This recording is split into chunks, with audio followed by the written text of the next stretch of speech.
It's your girl Ro in the building, and I'm here to welcome you to my YouTube channel. Hey guys, and welcome back to my channel. In this video, I'm going to share with you how to make chocolate cake pops in this cool design. So let's get into it. Here are the supplies that I'm going to be using in this video. I will leave the recipe and all links in the description box below this video. So getting started, using your stand mixer and a paddle attachment, you want to add in the first two ingredients. That's the eggs and sugar. You want to mix that until it's well incorporated.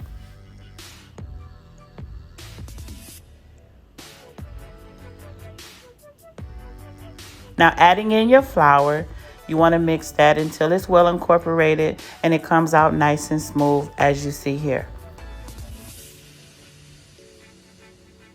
Taking your spatula, and you want to scrape the bottom of your bowl to make sure there's no flour sitting or standing at the bottom of your stand mixer.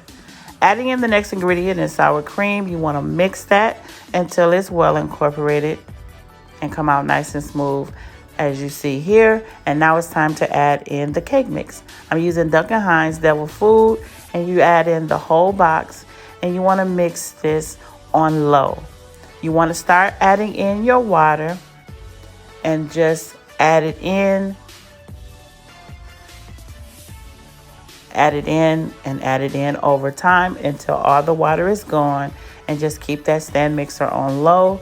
Once all the water is in, then you want to turn it up just a little bit and mix that for 2 minutes. Scrape your bowl to make sure you don't have any ingredients sitting at the bottom of your stand mixer.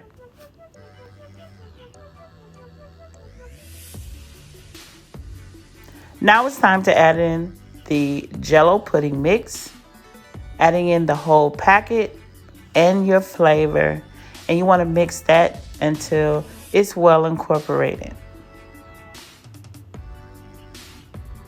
Now your mixer will become a little thick, and that's okay. Once that is done, you want to mix this for about 2 minutes. Once that's done, you want to get your pan using a 9x13, spray it, and then line it with parchment paper. And you also want to spray on top of your parchment paper so that your cake does not stick to your pan. I'm using some Pam spray, and just give it a nice little spray back and forth, and then add in your batter. Once you add in your batter, just spread it around evenly across your pan. Now you want to bake your cake at 325 degrees for 50 to 65 minutes, depending on your oven. When it's done, remove it, insert a toothpick or stick. When it comes back clean, it is done. Cover it with aluminum foil for 30 minutes or longer on your countertop. When that time is up, remove the aluminum foil, and it should come out looking like this, nice and moist with a little sweat to the foil. And then you want to remove it from your pan and begin to cut your cake in small squares, small to medium squares, so you can apply it back to your stand mixer.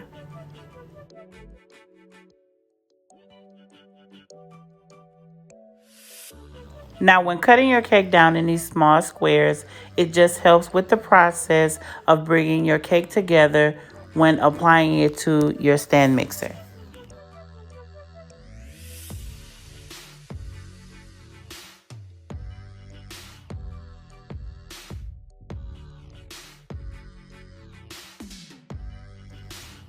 Now the consistency you're looking for in this cake is nice and moist texture, as you see here, and I'm able to squeeze it down and put it in a ball, and this is what you're looking for. So we're going to apply this right to our bowl, and your bowl needs to be clean.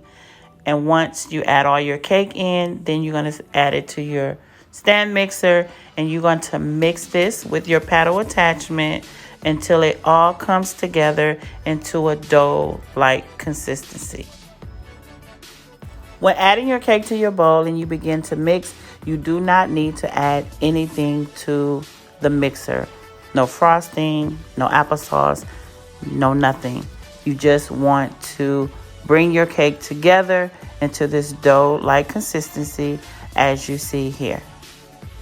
Once it has got to this point, it will begin to pull away from your bowl, and you'll know when it do that, it is done. And what I'm doing is showing you how the consistency should be. And I always like to test it out just to make sure I can get or create that cake ball that you see here. Nice, perfect, and round. And we're going to get more into that in this video. So once you have your dough, your cake pop dough, you want to break it into 2 parts, and then you want to put it in some saran wrap, fold it, both parts. I like to cut mine in half and then store it in a Ziploc bag.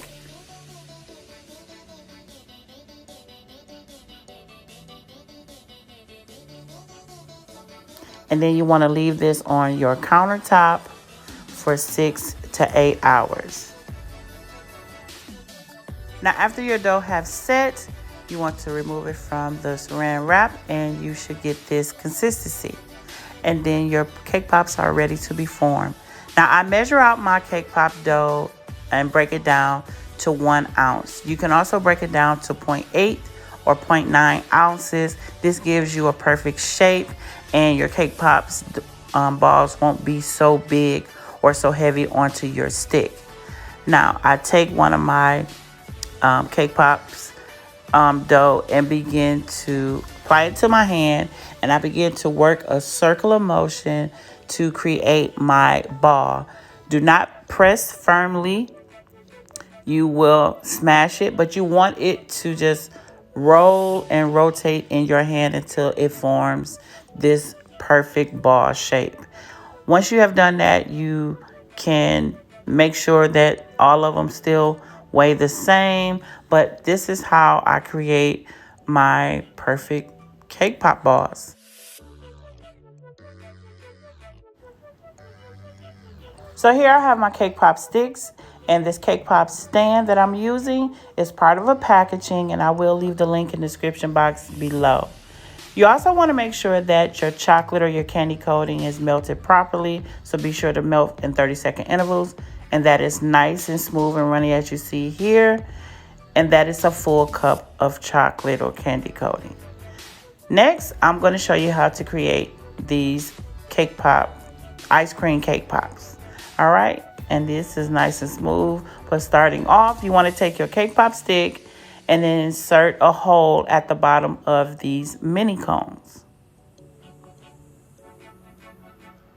And also, I'm going to show you a trick and let you know this cake pop dough recipe is so solid that you don't need to insert your stick in chocolate. You can insert it right into the cake pop ball.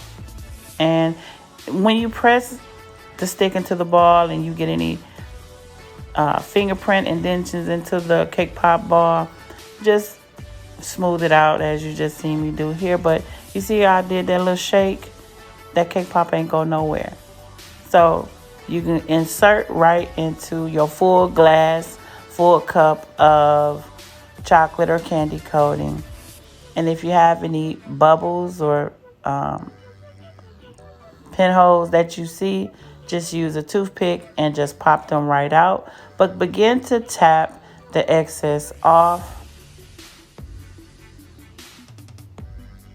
And as you see, I'm shaking. That cake pop ball ain't going nowhere. But for more information on cake pops, click the link up above. All right. So once you do this, you want to begin to rotate your cake pop so that that candy coating can fall back into your cake pop, but you don't want to let this dry completely. All right, just continue to shake until all the excess is off, and that is not going to drip down your stick. You can tap your hand, you can tap the stick, but before this dries, you then want to insert apply your ice cream cone and just pull it up right through the cone, and you want to hold it for a few seconds so that cake pop and the candy coating can sit and begin to solidify And if you get any bubbles, just use your toothpick and pop them and then shake it to get it back in place. And this is how you create your cake pop ice cream cones.